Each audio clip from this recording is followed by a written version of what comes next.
listening to the Taming Hinges podcast, conversations about self-awareness and mental health. We talk about anything and everything on the podcast. Real experiences, real life. Come get triggered.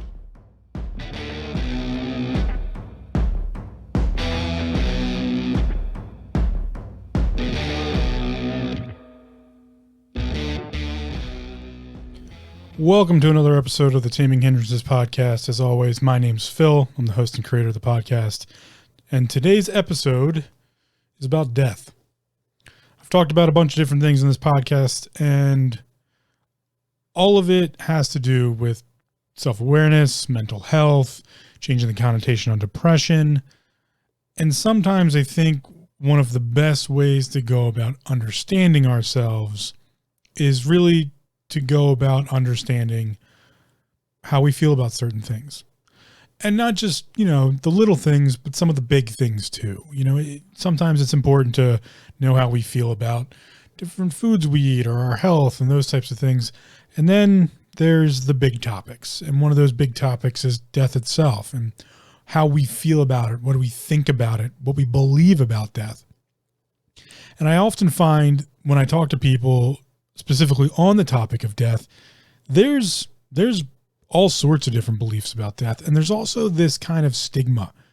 And sometimes that depends on who I talk to, people from other cultures, me being an American, there's not that stigma. And I tend to like to talk to other cultures about death because they have a different take than maybe what we grew up with or, what we see in modern American society or in English society, I should say. In most of the English-speaking world, there's this stigma about death. And it wasn't always like that. And I would say that with a little bit more open conversation, maybe there wouldn't be this stigma about death.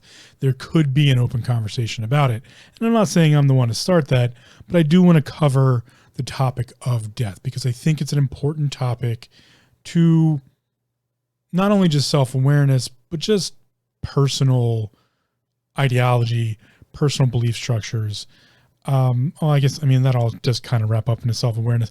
But I think also to understand the conversation of mental health, because when we talk about death in the mental health world, the connotation always leans towards suicide and the danger of, even talking about death, the stigma that goes behind that, because it could trigger someone, right? Well, on this podcast, I'm all about triggering people because if you're going to get triggered over something, I personally believe you're just not informed on it. You don't know enough about it yet.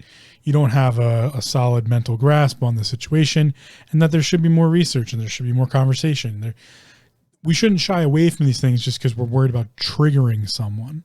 We shouldn't not talk about death because we're worried about what someone might think or what that might do to their mental state.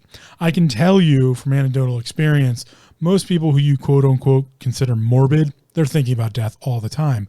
People who are like myself, who've, I've gone through active suicidal states, I've gone through passive suicidal states.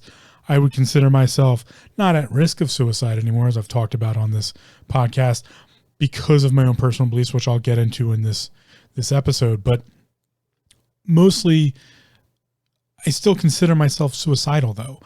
It's not like it just went away. Like, I still don't care if I die. I still am very okay with the idea of dying.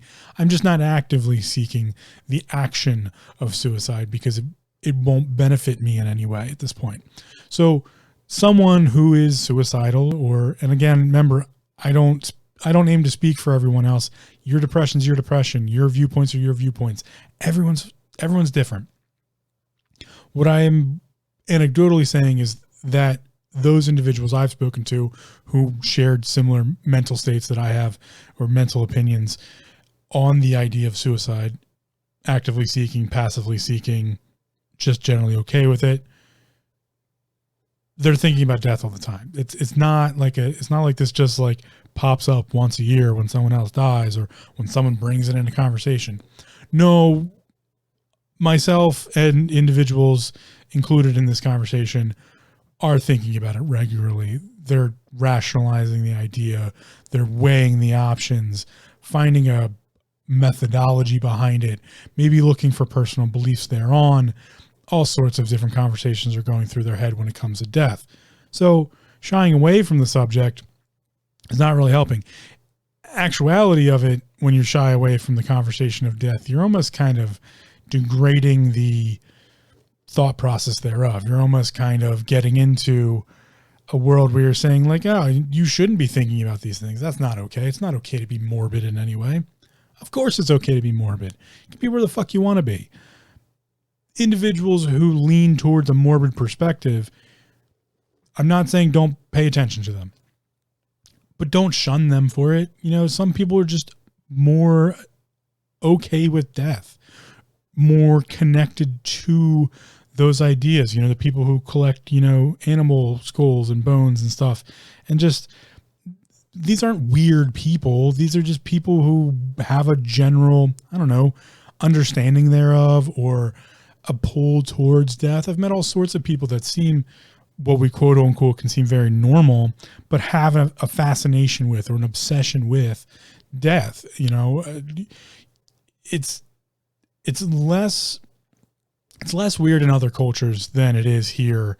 Again, my perspective comes from the United States of America, but in other cultures, in other countries, just in, you know, even here, if you look at the Native American population, the real Americans, their ideology and their belief structures when it comes to death are vastly different than what we see in modern American culture.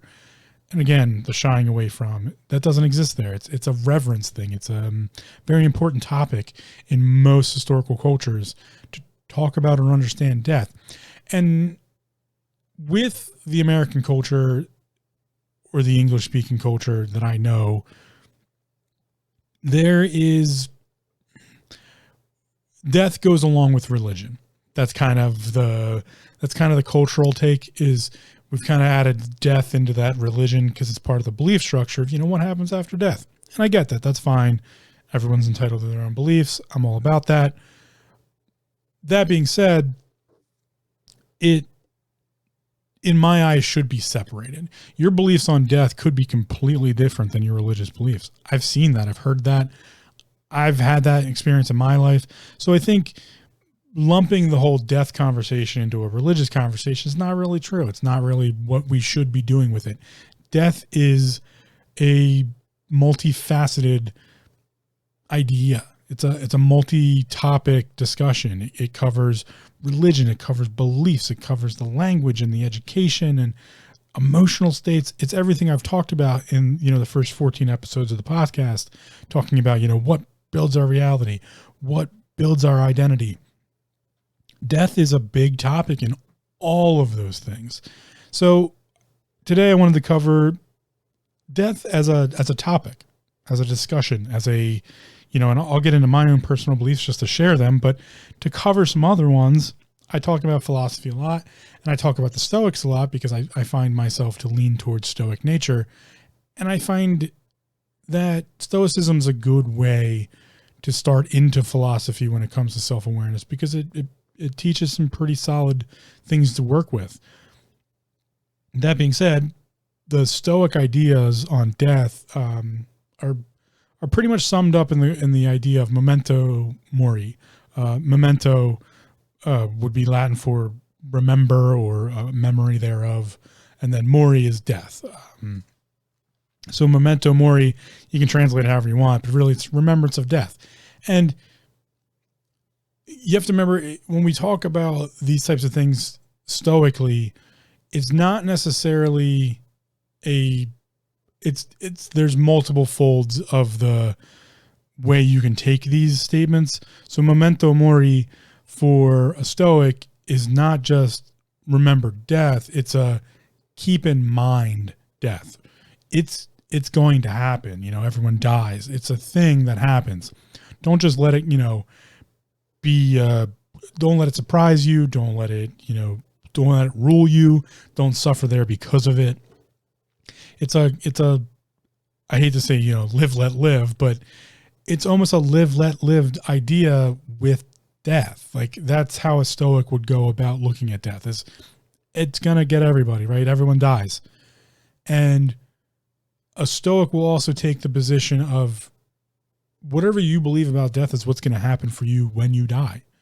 Whatever I believe about it's a personal thing that deals with multiple aspects of it. What happens when we die? Oh no, someone died. I'm, dying. The Stoic is just kind of okay, death happens. It's just, part of life. And without death, there would be no life to a Stoic in some ways. So that's, the Stoic idea on it. Another one to cover, and I'm not doing these in any order because there's a lot of them to cover, but we see death discussed in all major religions, just about all religion in general. In some ways, religions, in my personal opinion, came about to decipher how to live and how to die, because it answers one of the universal questions of humanity from the onset was, what is this thing of death and what happens afterwards?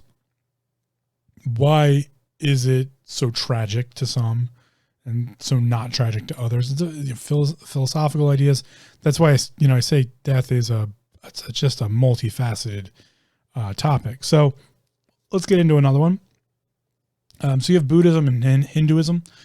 They have interesting ideas on death, simply because death's not an end result. So there's physical death. Now you have to remember, in any of these topics that I cover, when I get to my own personal beliefs, but also in historical record, a lot of ancient thinking, like in Buddhism, even some of the Stoics, and just about all major medical dealings, specifically with like alchemical processes, in ancient culture, there's more than just the body. There was always more. And I talked about this in the depression episode, about how there's more to just the physical form. The physical form is just it's animus. It's the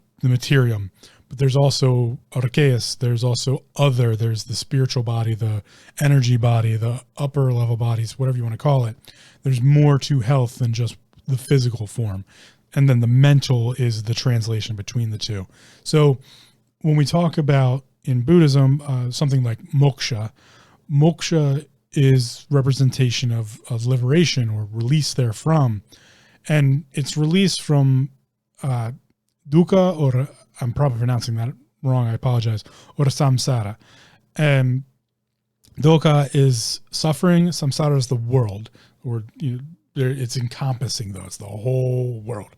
So it's released from that. So specifically when we talk about moksha, we talk about release from samsara, from release from the world, but release from one of the worlds, because there's multiple tiers here. And that's the physical life. We're just released from the physical life. So in Buddhism, we talk about moksha when it comes to death, and it's a liberation. It's a release. It's, I don't have to suffer this mortal coil anymore. That's kind of how the Buddhist canon writes about death. Now, there's multiple different forms of Buddhism, and Hinduism is the belief of the Hindu people. So their own belief structures go into how they deal with things, and they get into what we see as a religious practice. But again, it's isms, Hinduism, way of the Hindu people. They have their own burial rites and all these other things. And a lot of these different systems do. One of those, we have Zen Buddhism. And in Zen Buddhism, we talk about Satori a lot. And Satori, I'm going to wax poetically here for a second. I apologize. But in Satori, a lot of people say like, oh, Zen Buddhism is all about attaining Satori. Well, Satori is unattainable. It's impossible for you to attain, because Satori is spontaneous enlightenment.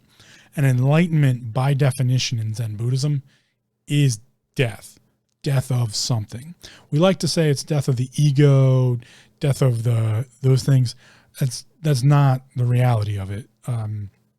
Satori is specifically spontaneous enlightenment, and it's near impossible for someone to spontaneously enlighten themselves because you have to think about it being spontaneous for it to be spontaneous, and thus thinking about it makes it not spontaneous.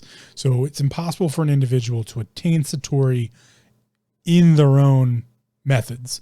There's no way to plan your own Satori. Satori is an outside influence that creates enlightenment. The old Zen masters used to use multiple different methods to create spontaneous enlightenment or Satori in their student population. A couple great examples of that, or if someone were to be walking in or out of a doorway, the Zen master might scream their name at the top of their lungs as loud as they could possibly do it, and make some other loud noise also at some cases. And they would do it just as they're traveling through the precipice of the doorway, because in Zen Buddhism, we consider doorways to be almost like portals, but it's a switch over of the mind. It's when you travel through a doorway, you're leaving one mental state behind and creating a new mental state as you travel through the doorway. So that moment right as you pass through the doorway, they would try to create spontaneous enlightenment by doing something, sometimes screaming their name, making a loud noise. Or most old school Zen teachers historically were very cantankerous, and another method they would use is during a long meditation period where they would have maybe a group meditation, or even if they were just sitting with an individual student and that student was meditating, they may leave like very quietly as to not be heard or seen.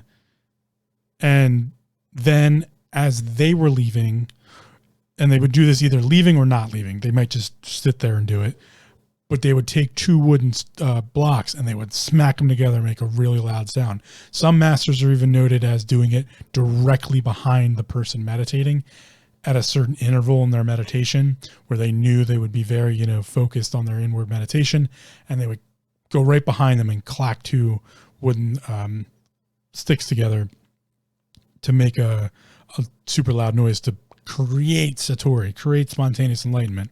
So part of the methodology of learning to be a Zen master or a Zen teacher was the idea of it was your job to create Satori in your students.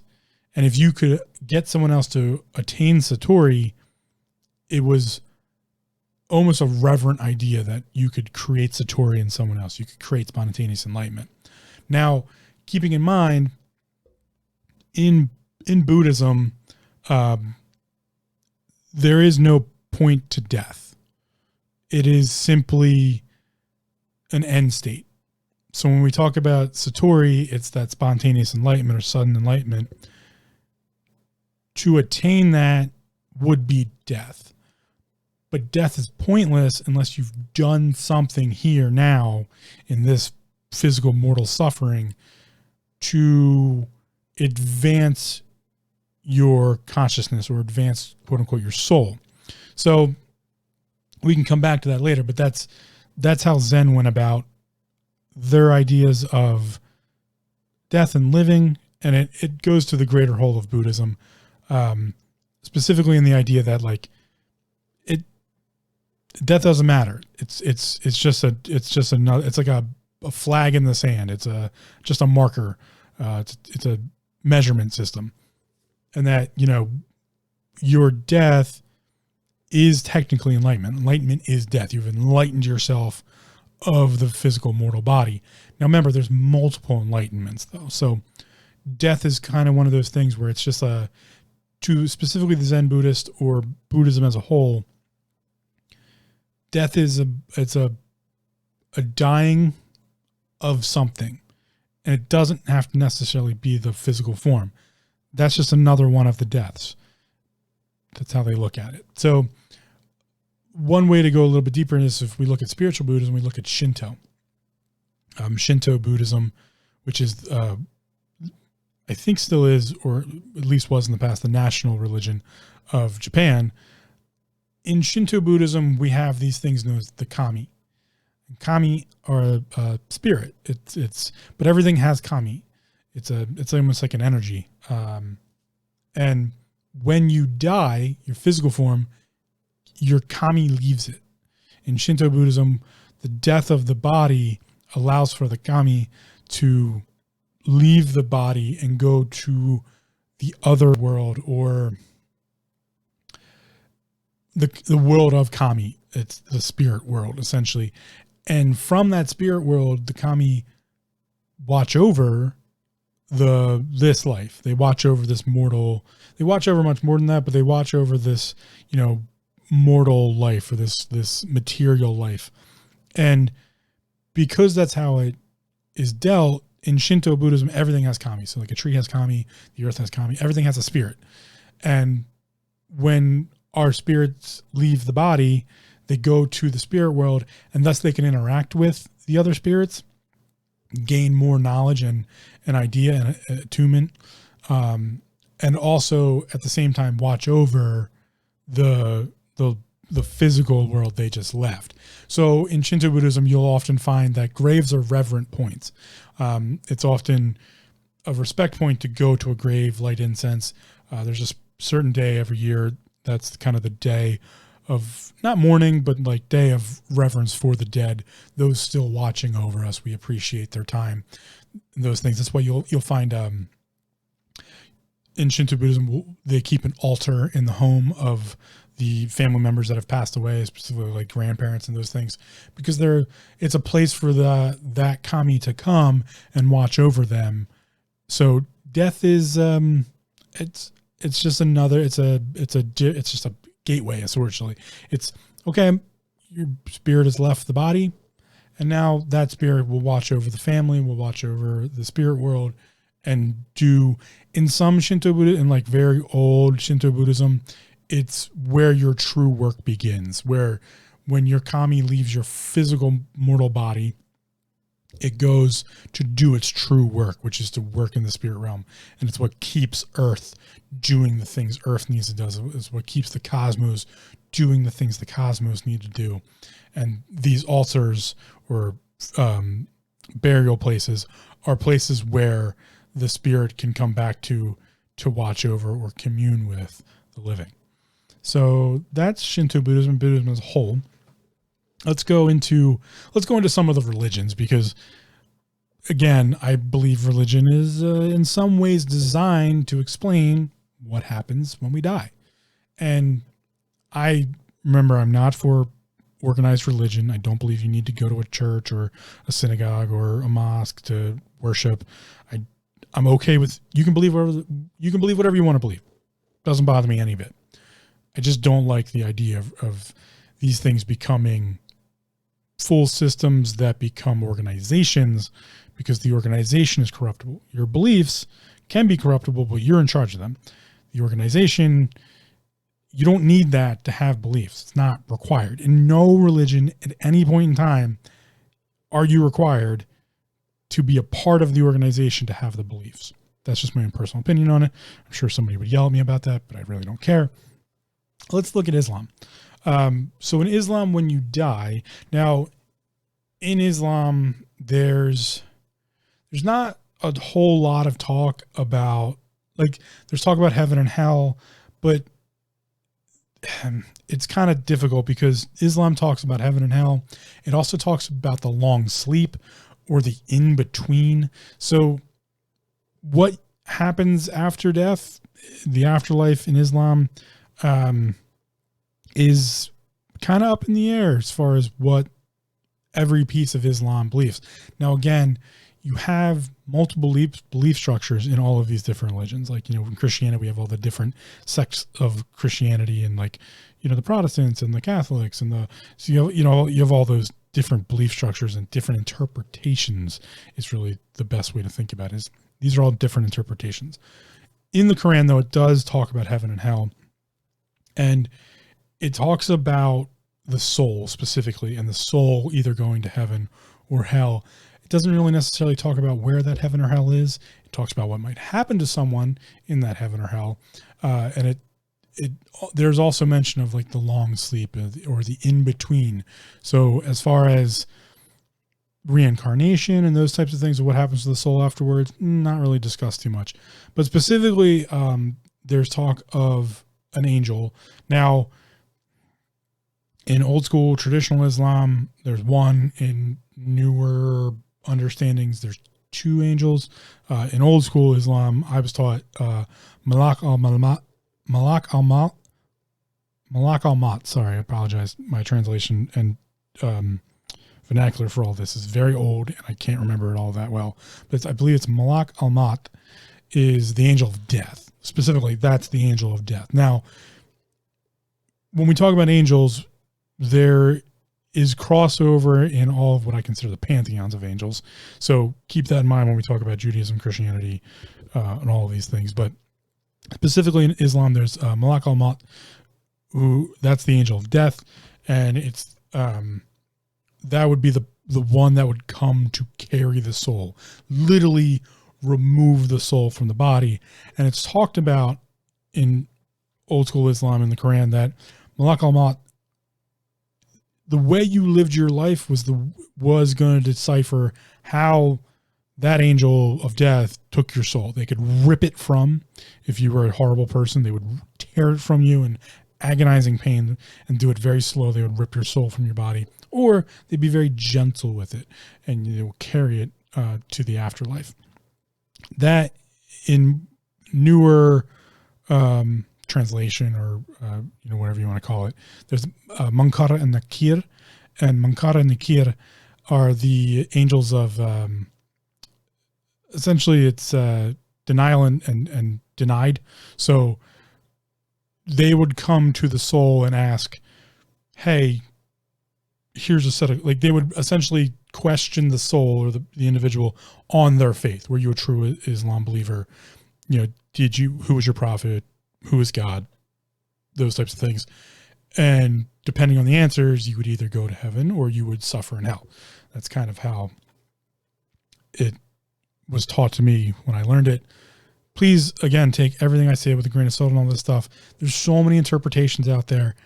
These are just the ones I've been given over the years. So, but I think it's important to understand like what other people see things and how they believe things and what their ideas on death are, because it changes how we interact on that level. So that's my understanding of how Islam goes about their understanding of death.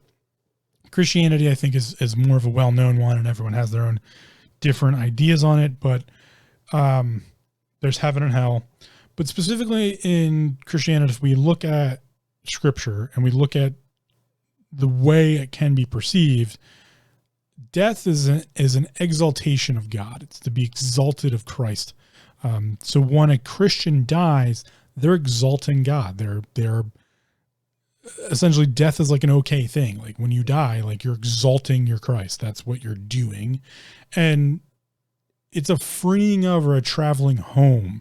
So in the Christian scriptures, it's often written about like going home to the Lord, going to the kingdom of the Lord, like going home, having a home.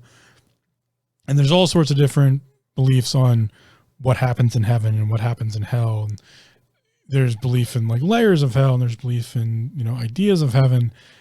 That's all up in the air. I'm not going to get into that conversation.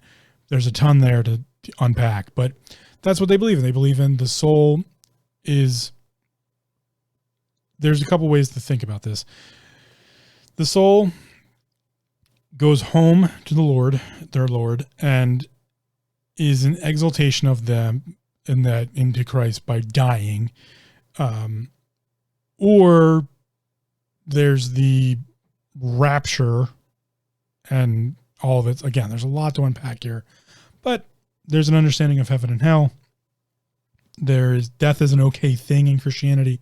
They have burial practices and all those things, but it's in the scripture wise, death is it's just part of, you're supposed to live for the Lord and you are exalted in death to Christ. So if you lived for Christ, you exalt yourself by dying. You're like, oh, I'm going home now. That's kind of how they think about it. Again, different understandings, different ways of translating the translations of the different versions of the Bible throughout the years. It's all kind of wishy-washy, unfortunately, in my viewpoint. So stepping away from the big Abrahamic religions, let's look at Jainism for a second. Jainism is one of the original religions, or I believe it is the original religion of India. And Jainism talks extensively on death. Oh, there's so much in Jainism to unpack when it comes to how they talk about, there's just so much. They talk about dharma, and they talk about karma and the reincarnation process, how to live one life to better the next, or how to make up for past lives that have gone awry. So much there to look in. It's a fascinating talk on the whole reincarnation process, the idea of the soul versus the body versus the mind, and how soul is immortal, consciousness can be, there's so much there. If you ever wanted to look into, people who want to understand karma and dharma really should look at Jainism. That's the original kind of understanding of all of it, and going through the Sanskrit texts. And in Jainism, the extent at which they talk about death, and there's like 13 different types of death. It might be more than that, but I believe there's 13 major different types of death, and how one should live for death in some cases, and to prepare oneself for death is a lifelong experience. There's so much there that I highly recommend just looking at Jainism in those talks, because Jainism really, I've never seen a religion talk so much about death. Like from the very beginning of, through all the Sanskrit texts and everything and the canonical writings, Jainism talks about death. And it talks about it so much that it just becomes like another, it's just, it's death. Like it's part of the process. Like without death, you cannot have all of these other cycles. The dharmic cycle of, this life and its dharma, and then the karmic cycle of multiple lives, and the immortality of the soul cannot even engage itself without there being a death of the mortal body, of the mortal coil, so that it can go to its rest period to have its understanding of what happened in that life, to prepare itself for the next life. And just these super huge cycles of like the 23,000, don't quote me on the numbers. But like this 20,000 plus year cycle, 22 or 23,000, and then like the shorter cycles of like 2160 or 2,160 years, and like just these cycles and deaths and cycles. It's all cyclical. Jainism talks about the cyclical idea, and death is necessary for that. Without death, there could not be life. It almost starts with death to have the cyclical idea. And I talk about this some when I talk about the primordials of creation and destruction and chaos and order. Jainism gets into some of that. And again, a lot of conversation in Jainism revolves around the idea of death and how it's just another part of the cycle. And it's a super important part of the cycle. The death and how one dies is a part of the karmic cycle. So highly recommend looking into Jainism for simply just to see that perspective on it. It's fascinating. We'll step back to the Abrahamic religions, make sure we cover the big three here. We have Judaism.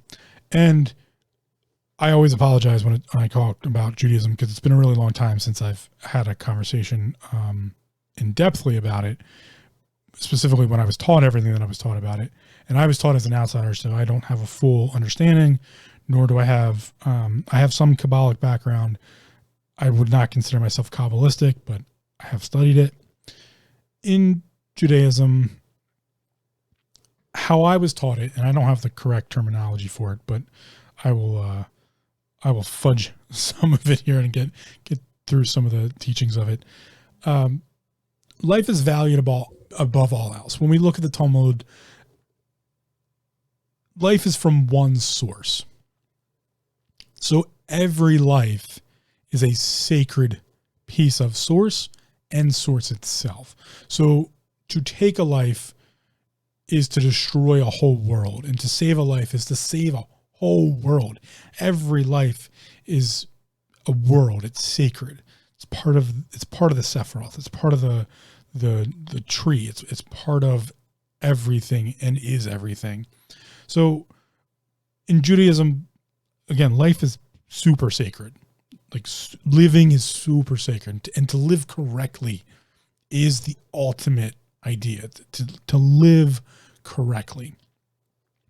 And their ideas on death is it's part of it. It's a natural process. Dying is without the action of dying, there's no revelation of the importance of death, of the necessity of living is to culminate to a death. And so the practices in Judaism, when we talk about when someone dies, are they themselves super important. Again, I'm an outsider, but I've been to, again, on the outside, what's considered watching people sit Shiva. Shiva is the sacred seven. It's the 7-day mourning process at the very beginning for when a family sits Shiva, it's because a close member of the family, so like a father, mother, they sit Shiva, the immediate family sits Shiva 7 days to mourn the passing of that individual. And there's so much that goes into the process of mourning and the burial in Judaism.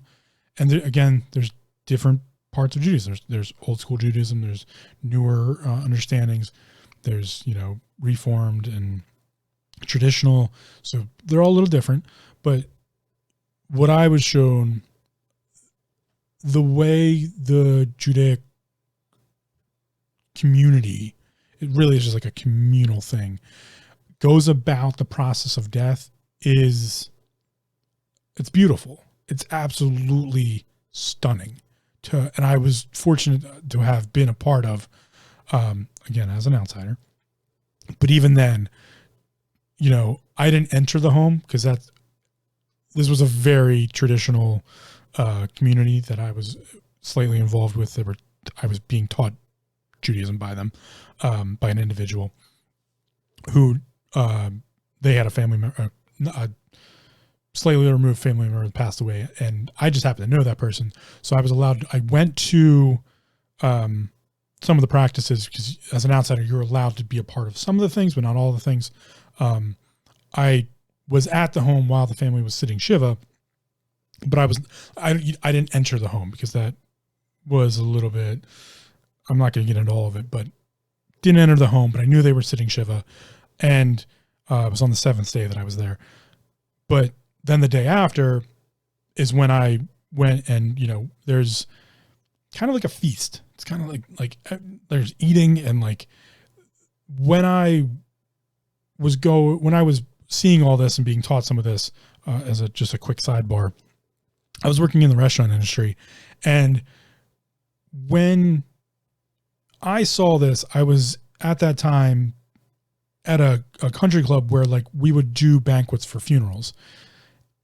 And it really drove home the importance to me in that industry at that point in time of like the idea of food and how it's one of the only ways an outside influence can be in some way a comfort to someone who's mourning. So it gave me this, I don't know, I don't want to call it like a feeling of not import, but like that, oh, maybe you are being slightly helpful when you're, a banquet staff member providing a banquet to a mourning family or community in that sense. But why I mention that is because the process of a funeral, as we kind of see it, specifically in like Christian communities and those things, like there's so much to the mourning process in Judaism that like right off the bat, the body of the deceased is like, that's exaltation. Where a Christian death might be exalting to God, the Judaistic community exalts the body of the person who passed away. There is a set of people, and I'm not going to try to get into all the names, but I wrote one down because I kind of remembered it. It's the dead themselves are known as Kavad Hamat. I'm pronouncing that probably incorrectly, but Kavad Hamat, and that is the body of the person who's deceased, and that body is protected at all times until the actual burial occurs. So you have people who sit guard, and then there's the people who sit Shiva in reverence of the dead. And there's just so much that goes into it, because on the other side of a person just having passed away in the Judaic community, they understand and they really put into import, there's a whole community that has just lost someone. And those people need to be cared for too. And that's what struck me the most, was when I was at that family's home, there was a group outside the home that was like me, who didn't really enter the home, but like they brought things, and then there's a set of people who stand at the doorway of the house, and you pass things to them to go to the family or to go to the slightly removed family that's in another room. And like, there was so much food. Like, everyone brought food. It was crazy. And then on the day that I was actually there, which was actually after the official the first 7 days, the amount of food, the amount of people, like, it's just, and it's, yes, there's mourning, but like, and part of sitting Shiva is no speaking. And I, again, take everything I say with a grain of salt. Go do your own research. Talk to someone in the Judaic community. Talk to someone who knows about Judaism and learn about these things, because it's fascinating and it's amazing and beautiful what they do, not just for the person who passed away, but for the people who are mourning. There's so much presented. Like, there's a name for that, and I can't remember what it is for a person who's mourning. But there's just so much of a support structure there. It's amazing. So that's the Judaic community, and there's, again, so much more to it, but they really just understand death as like, it's just another piece. And it's a piece where you kind of put like the final, you put the final piece into the puzzle. You've, by dying, one has officially written the tome of that life. And remember, life is so sacred in Judaism that by having that death, I don't do it enough justice. It's a beautiful thing. Please go look into it more. Let's move on to some of the philosophies, because they're kind of all over the place. If we want to just talk about the Greek philosophies, you have Aristotle, Plato, and Socrates all wrote about death, and they all wrote differently. They all have different opinions, but each one addresses in a specific like writing piece death. I don't remember them off the top of my head. I apologize. I will try to remember to put it in the show notes. That I believe Aristotle, Socrates, and Plato both had individual opinions on, and they wrote, I think Socrates or Plato wrote the Alphiod. No, Socrates wrote Apologies. I might have all these wrong. I apologize. But they each wrote their own piece on it, specifically like their own writing piece on it. Aristotle was kind of just like, it's a finite thing. People die.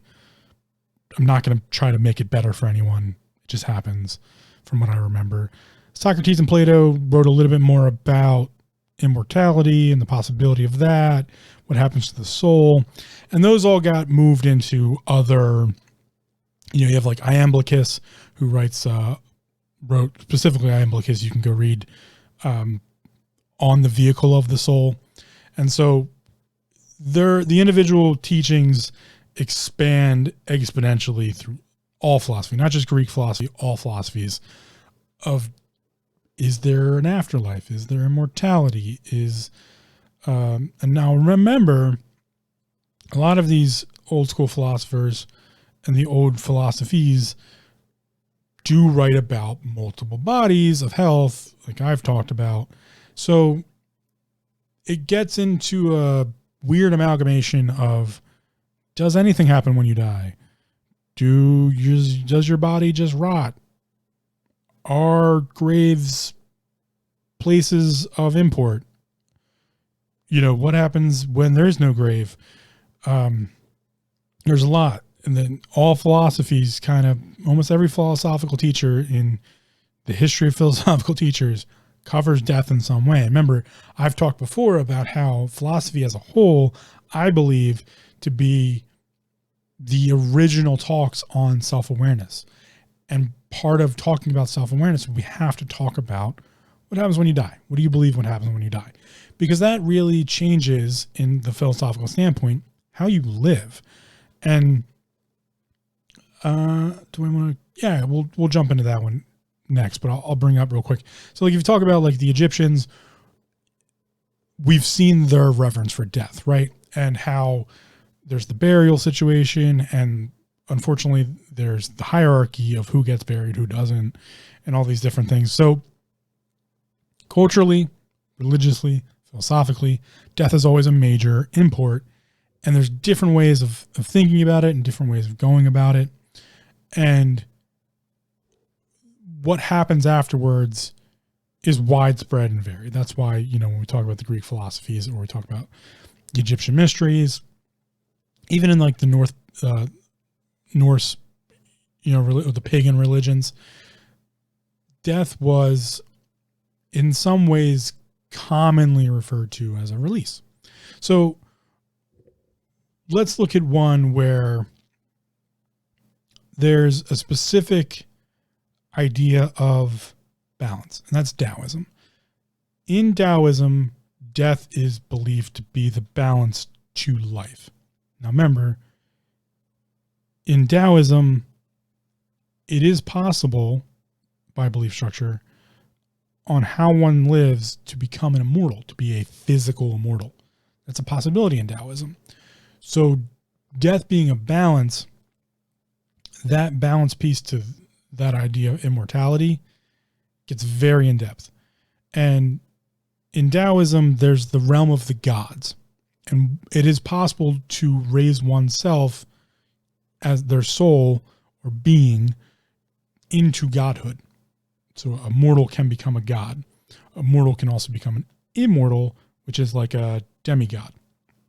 That's the way to think about that. But Taoism really deals with the idea of death being a balance.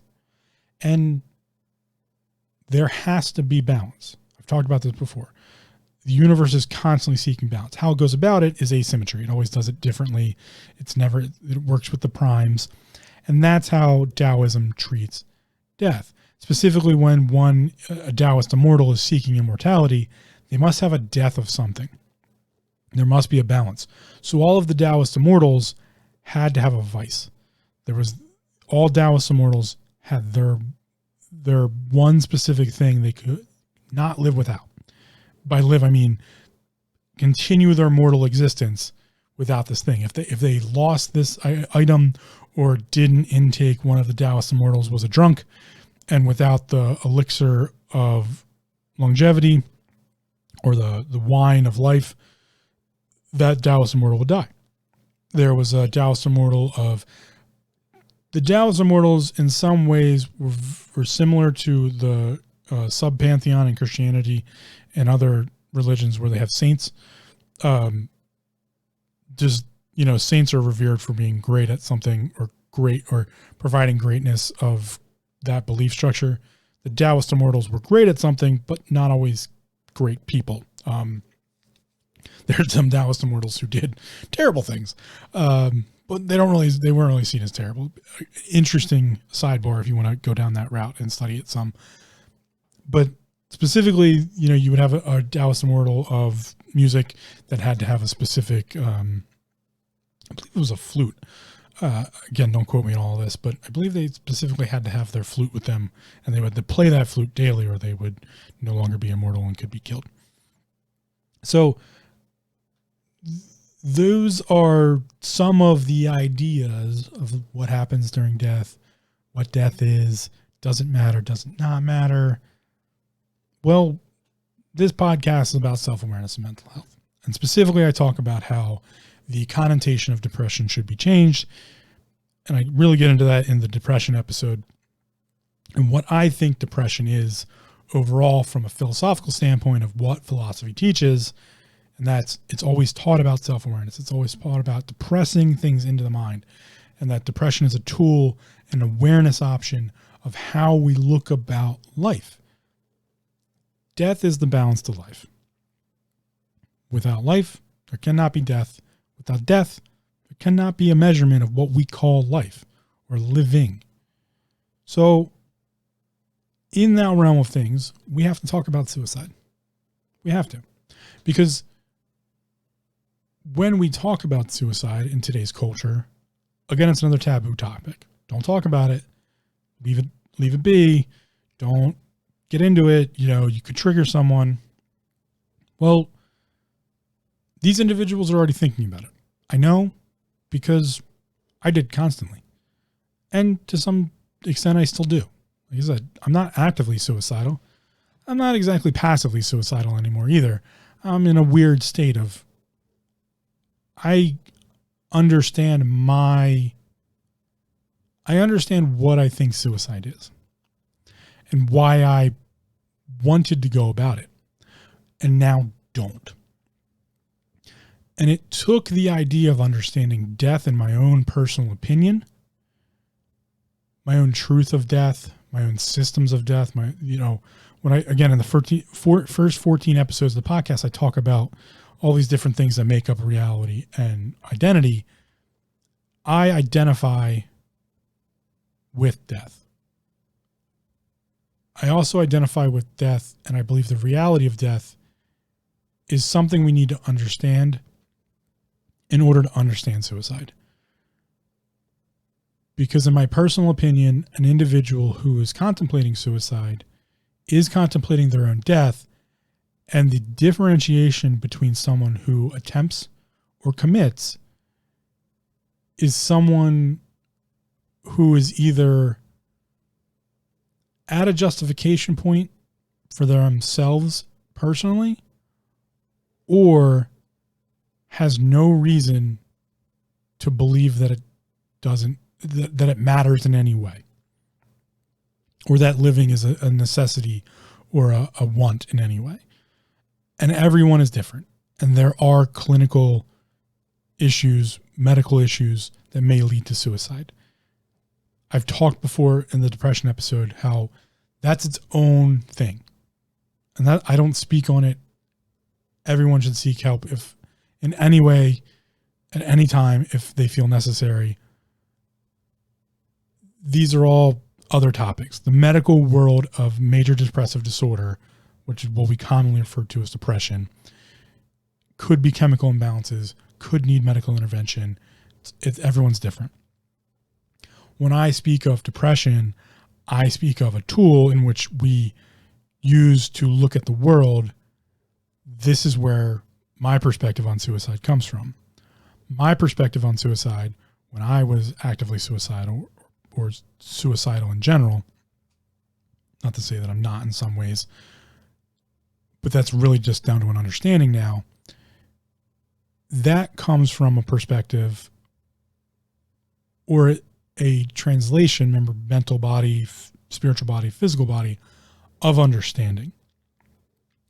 I don't believe someone who is contemplating suicide is informed enough if they don't have a full understanding of what they define death as, what happens afterwards, and can, in their own words, explain it to someone else. So I think it's important for us not only to understand our own definition of death, but understand that others have different understandings of death. And that's why I went through some of the philosophical ideas, some of the religious ideas, some of just the general ideas of what death is. So in that same vein, we kind of have to do that with suicide. Because suicide has been kind of part of life from the onset. And we've seen writings about it in all scripture. All religious scripture has some comment on suicide. In philosophical writings, most have touched on what suicide is or why someone might contemplate suicide. Every culture has had their own take on suicide.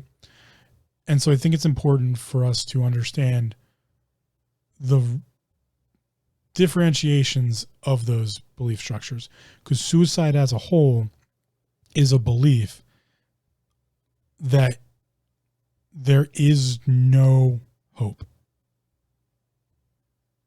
or that through suicide something will occur, or that it's the only option thereof. Those are the big three ways I explain remember, everyone's mental faculties are different, but those three pieces are really catalyst points. So if we look at some of the belief structures in Christian communities, it's against God's will. It's a sin, actually, it's taught that if one commits suicide, they'll go to hell because it's against God's will. Again, and when you die, you're exalted and you go back to the Lord's home. So the Christian community teaches that. In Islam, Allah doesn't allow it. Allah does not allow suicide in Islam unless it's for the right, unless there is a right, which is reasoning. That's why you have suicide bombers, and even that, if you look at like the actual scripture, it's kind of it's been twisted. It's not really how it works. But again, there's different translations, different understandings. In Buddhism, this is where I'm going to get into some of my beliefs here in a second, but in Buddhism, it's pointless. Because in Buddhism, we have that idea of reincarnation. So if you commit suicide, you're just starting over. You have to do all this again. Everything you've done in this life is throw it out the window. You got to do it all over again. So it's a pointless idea to commit suicide, because you're just going to be back to where you were and nothing will have changed. But then we have, if you look at cultural representation, death by suicide is a statement in some cultural representation. So we look at in the Japanese Warring State periods, the Edo period, and around what we commonly refer to it around the samurai age, but you have an idea of seppuku, and seppuku is an honorary death by suicide. It's to save honor of the lineage, because everything's family based, by one giving them their life to protect the family's rights, to regain honor to the family. So that's what's known as an honorary suicide. But also in Japanese culture, there's a place known as the suicide forest, which is where one would go to commit suicide. And there's even a caretaker of the forest that goes around and finds bodies and gets the authorities, and they dispose of the body, therefore. That cultural belief, though, so we have an understanding of seppuku, carry that forward into modern society with the suicide forest. One would go to the suicide forest in order to not complicate things for their family or for society. In Japanese culture, it's very important to be respectful of the societal norms and society as a whole. That's why you can be very polite, and there's a lot of, like sumimasen. Sumimasen is like, excuse me. And you pretty much say that, like, to be very polite, of like, even if like when you're entering the train and it's a busy day and like, you're trying to just get on the train, but there's a ton of people, like, sumimasen, and then you would, or even if you like sneeze in public, you might say, or cough in public, you might say like sumimasen, like, excuse me, I'm sorry. It's not really I'm sorry, but it's like, excuse me.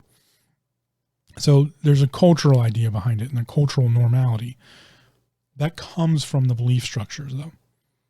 Shinto Buddhism, Buddhism as a whole, Zen Buddhism. To step into a different cultural respect, or an ancient cultural respect, we have the Roman and Greek cultures, where the idea on suicide was mixed.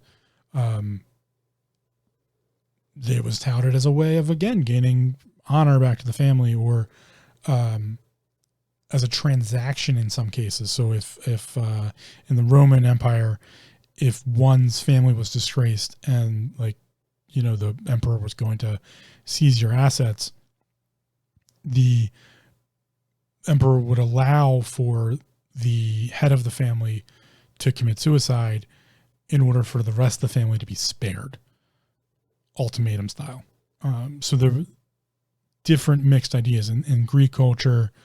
when you talk about, if we look at the Greek philosophies, or even in some of the Greek mythology, that idea of a suicide was typically transactional. It was typically to get someone to spare someone else's life, or to, so it was never,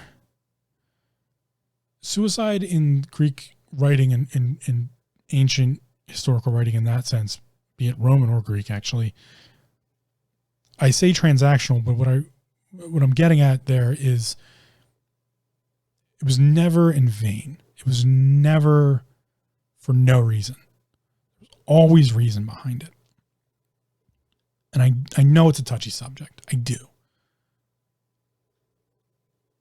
Having known multiple people who have committed suicide, and myself having contemplated it and attempted,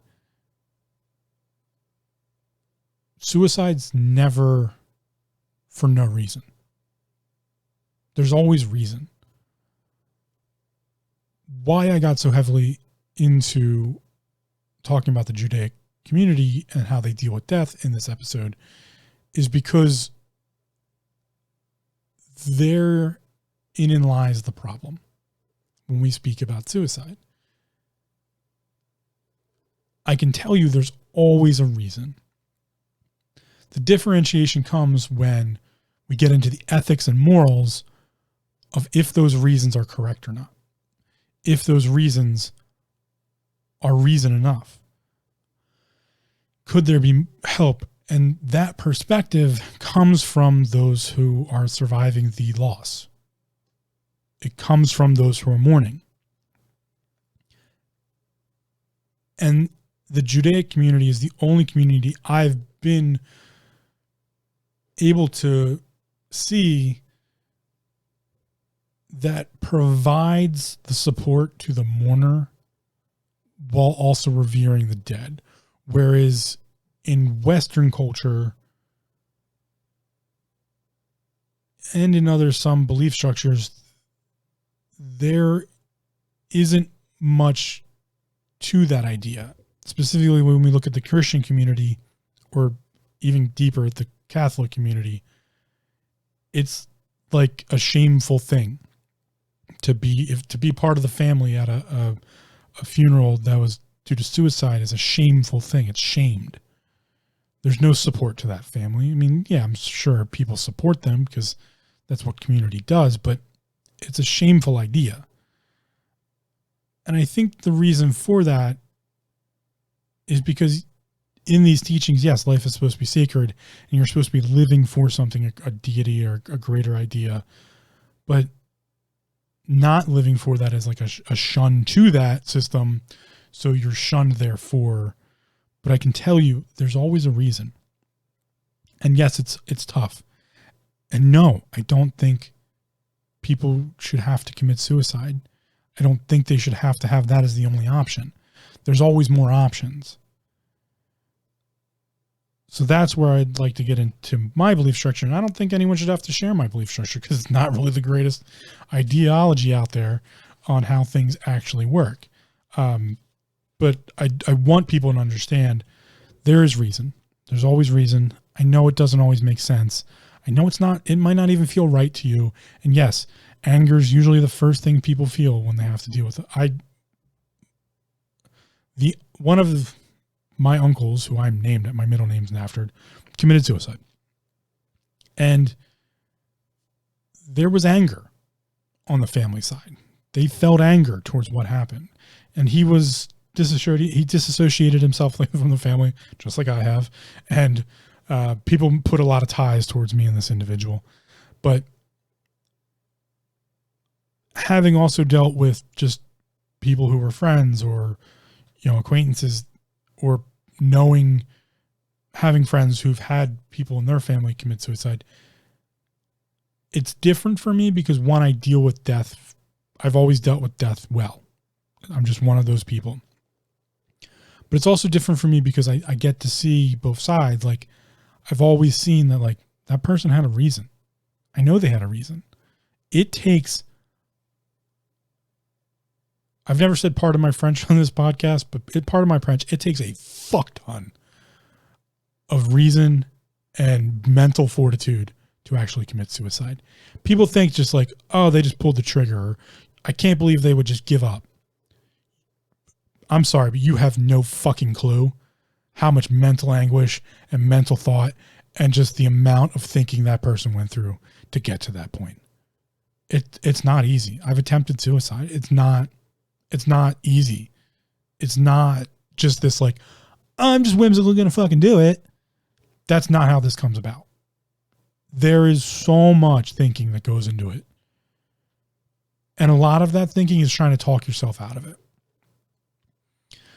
The moment it happens is the moment of satori, of exaltation, of moksha.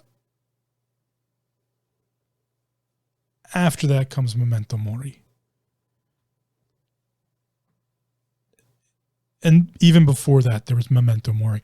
A person committed suicide is going through, I can't explain it to you because it's so different for everyone. I can give you anecdotally where my mind went, which is self-worth. Feeling bad about, like, actually feeling bad, like, oh, there are going to be a couple people who are going to be pissed off about this and are mourning this.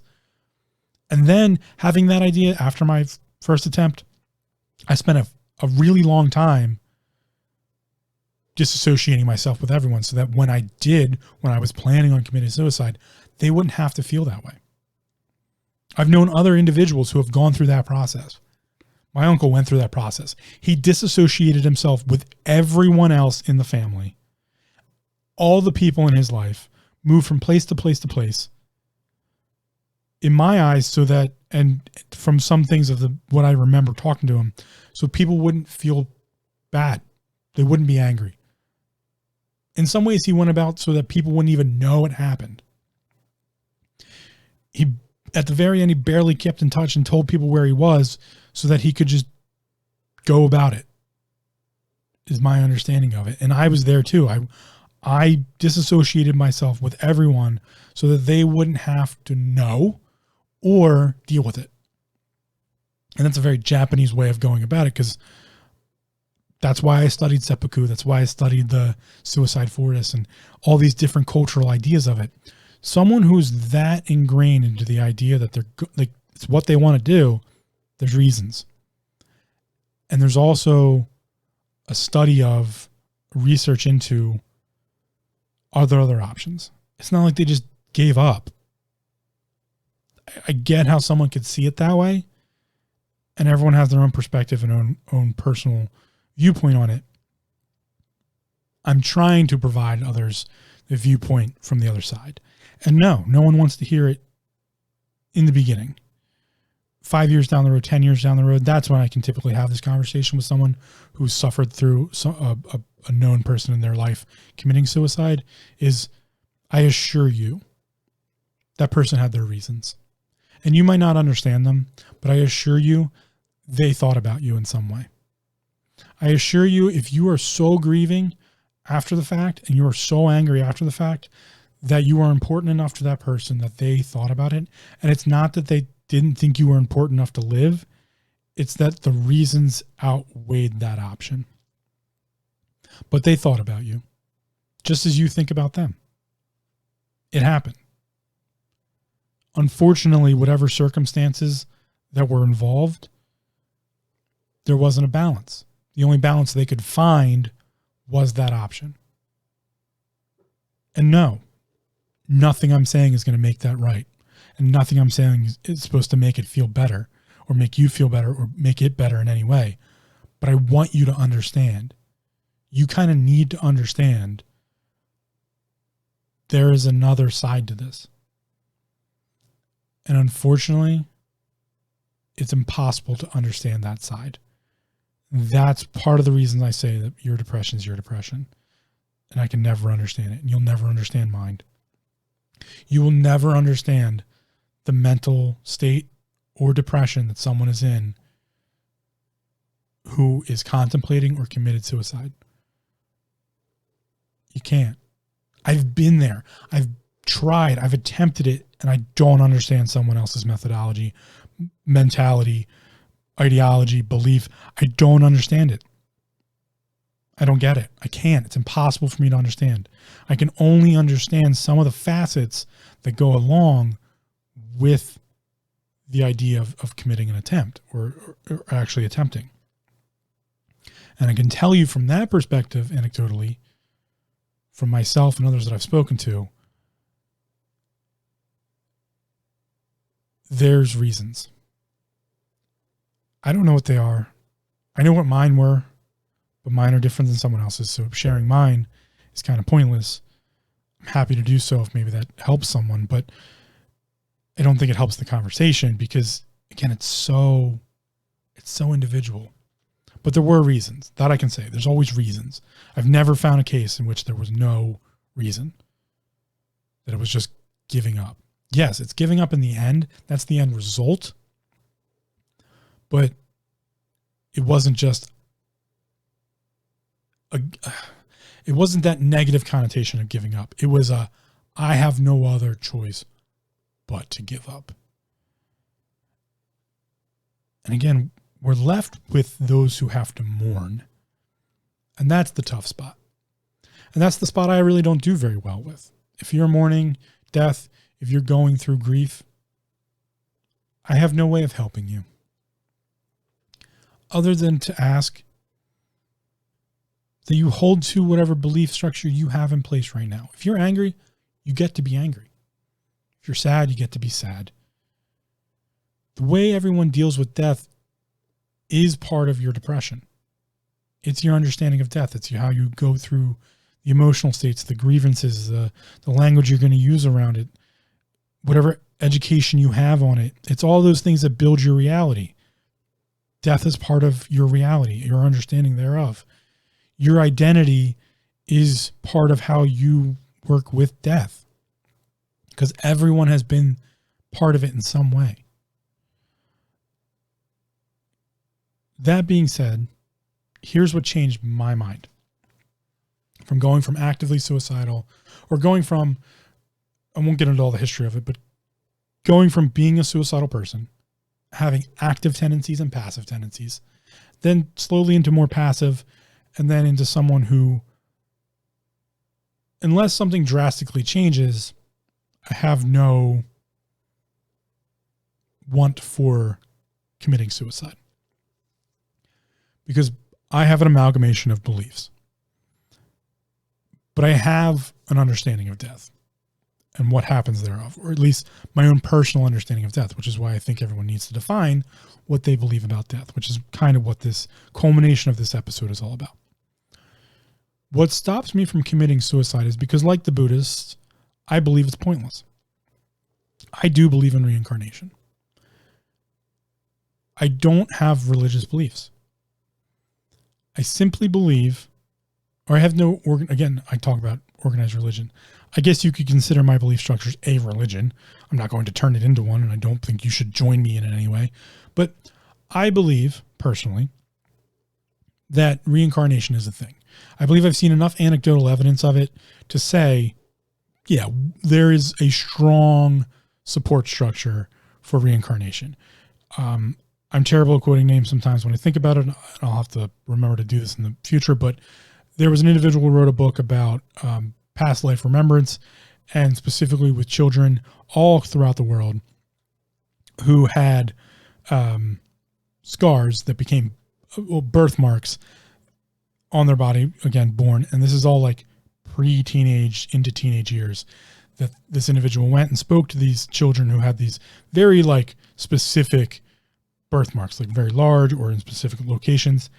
And each one of them spoke about remembering a past life in which that birthmark correlated to the way they died.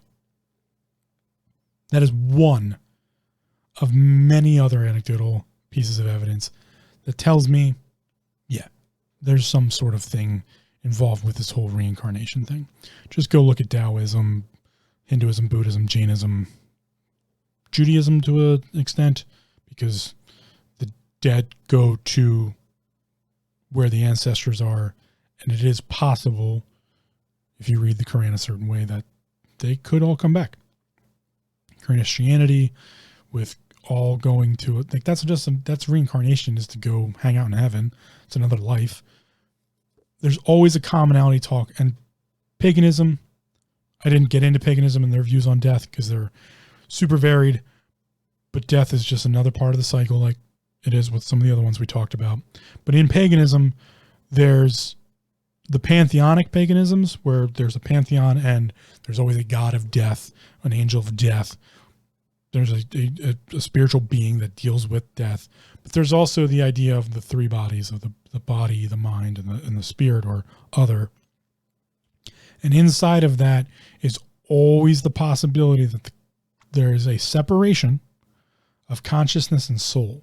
We kind of use those words interchangeably, but that's not really how in paganism we think about it, because in paganism, like in spiritual Shinto Buddhism, everything has a spirit, or there are the world of the spirits, or even someone like Paracelsus, who talks about how in alchemical processes there, or H.P. Blavatsky writes about how everything has a deva, or there's a spirit to everything. And it's a different realm that we can't exactly interact with unless we're in that realm. There's a separation between consciousness and soul. The soul is, like physics, an energy body. So when you talk about the upper health structure, that's the soul. And soul is energy, and thus energy can only be transferred or transformed. It can never be destroyed. That's the idea of soul. So I believe anecdotally, there's enough evidence to say, yeah, it's possible to have reincarnation. Reincarnation is when a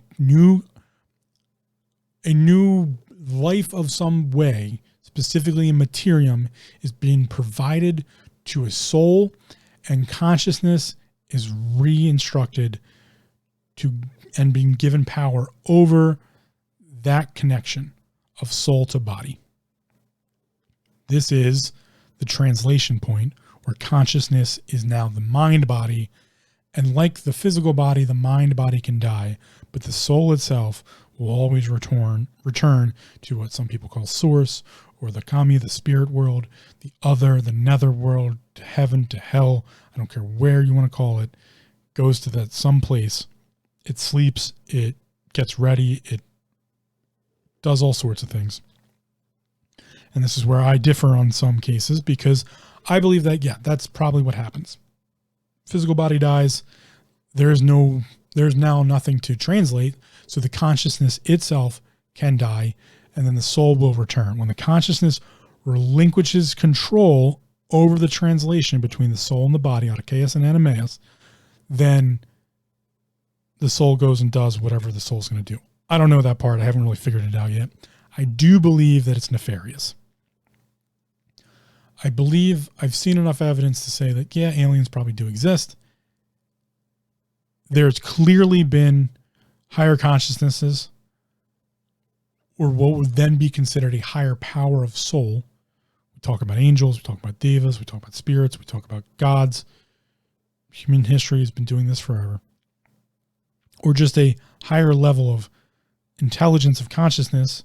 And I've talked about before how I think humans are crazy. There's some psychosis that we consider ourselves intelligent by our own measurements. That's just weird to me. So I believe that, yes, it's absolutely possible to reincarnate, and that there is these three health bodies. There might be more. In Kabbalistic belief structures, there's 32 chakra points, not just 7. Whole big world out there. I hope to get into in this podcast to just help people understand how much other ideology, other ways of thinking, other thought processes, philosophical ideas are out there. Here's mine in kind of a nutshell. Reincarnation, absolutely possible. Physical body, not ours, just a physical thing we've been given control over, which has created a consciousness.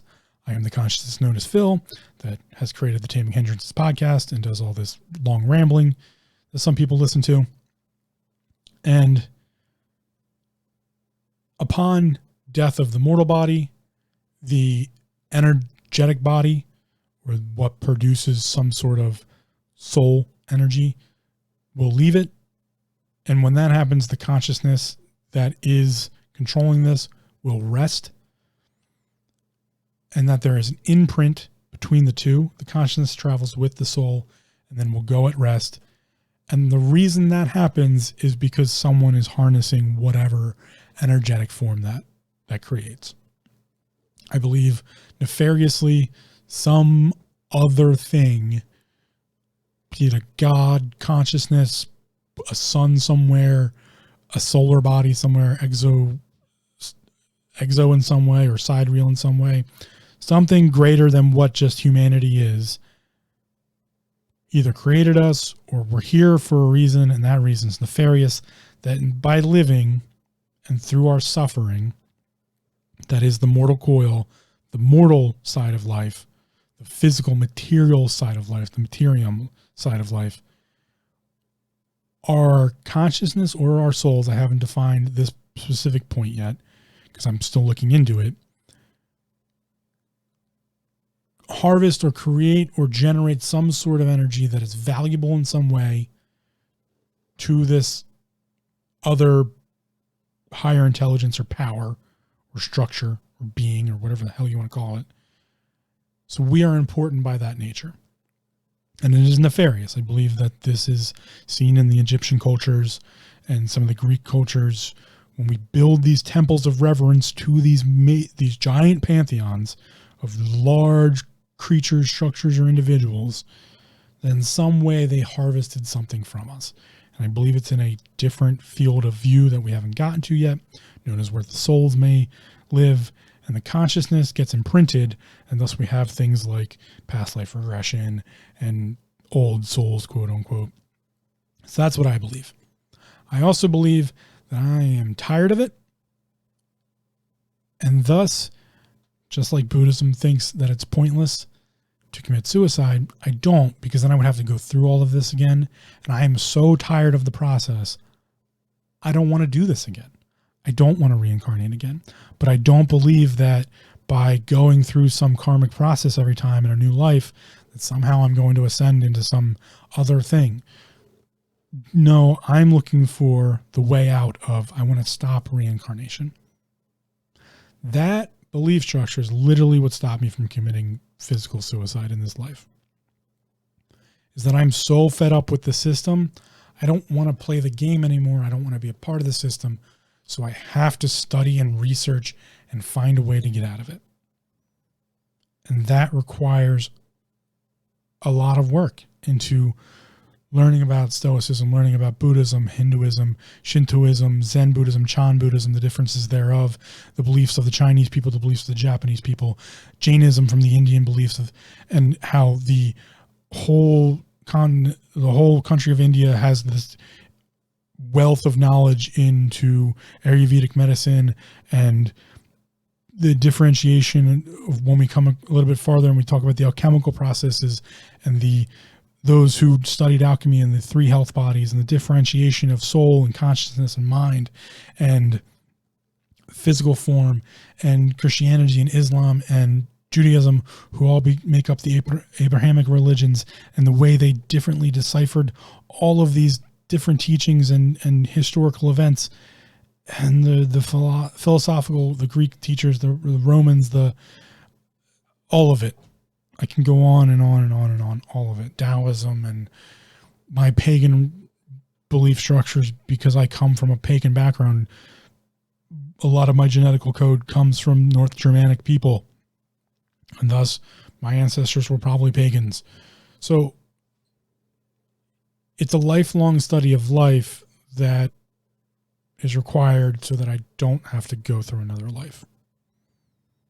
And the only way to accomplish it at this point is to somehow find out about immortality in this life so that I can go on long enough so I don't have to do it next life. That's my belief structure when it comes to death. Yours is going to be different, and everyone else is going to be different from that. So like other things I've spoken about, I don't think it's a great idea to give up our understanding of death and allow it to be defined by someone else. Nor do I think it's a great idea to define someone else's death by your belief structures. You get to. You're absolutely allowed to. But I think it's important to understand that someone else's death was their death. But your mourning, your grievance is yours. And you are fully in control and allowed to do whatever you want with that. And that's why I speak in reverence of the Judaic understanding of death and how they treat death, because the dead body, that's the dead body of the person who died. And it is its own holy thing. And the people mourning are their own holy thing. And although these two things are connected, the living and the dead, it's treated separately. It's two different things. The living are the living and the dead are the dead. Death is death. Living is living. They can't exist without each other. But the measurement instruction, the emotions, the feelings, all of the things that are known as humanity is what's in between. So I've talked about duality before in the podcast and how it's really a triality. The duality is death and living, death and life. We measure them by themselves. Even at a biological standpoint, a scientific standpoint, you have things that are living, they're biologically alive, they're doing action, they're in the human system producing ATP and moving, and cells are multiplying. It's life. And there's death, things that aren't doing that. Or we're doing that and then aren't doing that anymore. To live to die, you have to die to live. In that same vein, what's the triality? The triality here, because we are a species, is humanity. We are the measuring point. Humanity is the measuring point of life and death. Like our psychosis of thinking we are intelligent, we get to define it and create it on our own. We, though, are not in a full understanding of its definition. And thus, we don't necessarily have a full picture, and it may change. And choices make change, and change makes perspective. So we all get to have our own. And that goes in hand with death and living, those who commit suicide and those who mourn them. They are connected but separate. So I ask you, as I typically do, to take this and go think about, what do you believe in when it comes to death? What practices resonate with you when it comes to when someone dies or how someone dies, or, what are your morals and ethics around death? What do you, consider because of, the Norse religion and Vikings are becoming pretty popular nowadays. What's a good death to you? What's a bad death to you? What do you think happens after death? Where do you go after death? Is there a separation between death and life? What do you believe about all these things? How do you reconcile death? How do you think about it? Do you think about it? How often? Is it important to you? Is it just another topic to you? It's a good idea to step back and take some time to get a good understanding of what death is to you, because that will allow you to understand someone else may have a different understanding of that, and that's okay. But you get to have yours. And like I've talked about before, all the other topics I've talked about, you don't have to, that's yours. Don't give it to anyone else. You can certainly incorporate things other people might teach you. But your understanding of death is yours. Someone else's understanding of death is theirs. And they can clash. That happens. As long as you have a strong understanding of your own when it comes to death, then you can have the conversations, and then you can be a part of the living process. Because to live is to understand death. Because then you will understand how to live. That's as simple as I can make it, and as complicated as I can make it at the same time. because that's what alchemists like to do sometimes. That's what Zen likes to do all the time. Understanding death is knowing how to live. Knowing how to live is not necessarily knowing how to die. Maybe die well. But understanding death teaches you how to live. So go contemplate death a little bit. Just not too much. I'll see you on the next one.